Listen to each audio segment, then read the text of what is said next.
What's up, guys? Welcome back to Games on Deck, and we're taking a look at REANIMAL here running on the Steam Deck OLED, and this is from the makers of Little Nightmares 1 and 2. I'm about 3 hours into the game, and I'm really enjoying it. What's nice about this one is even though it's made to play co-op, and there is a Friends Pass, so that you can play with someone that doesn't have the game and cross-platform play, there's also an AI way to play as single player, so that works out really well, especially for someone like me. I've been playing through this on my own, and the AI companion has worked really well. So we're going to take a look at some settings and performance here, and I'll leave it with some gameplay as we get into it. So let's go ahead and get started and take a closer look at the game running here on the Steam Deck.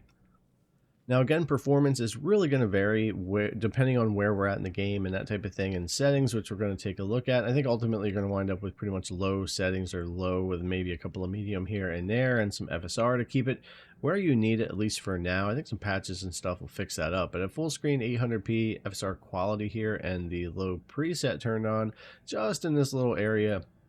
Moving around, we're sitting in the 30s and 40s for FPS. But again, with these settings, we could range anywhere from 20 to 60, 20 to 70 FPS, completely depending on what's going on. If we go over to FSR native here with those same low preset settings here, of course, that's not going to be very doable when we get farther into the game and we lose a lot of performance there on the deck. Go to FSR performance, we can pull a little bit more out of it. Of course, you're not going to get quite the same picture quality, but on a smaller screen, that's probably going to do fine. And then we go to a medium preset, you're going to get a lot nicer looking game, but as you'll see later on when we get into gameplay, it can be really hard to run it that way. And then the high preset I just threw on here to show it, but it will really tank the performance and make it hard to play in a lot of areas later on. And then FSR quality, low preset, back to about our 40-42 FPS in this spot, and just kind of showing you how that's running with those different settings there.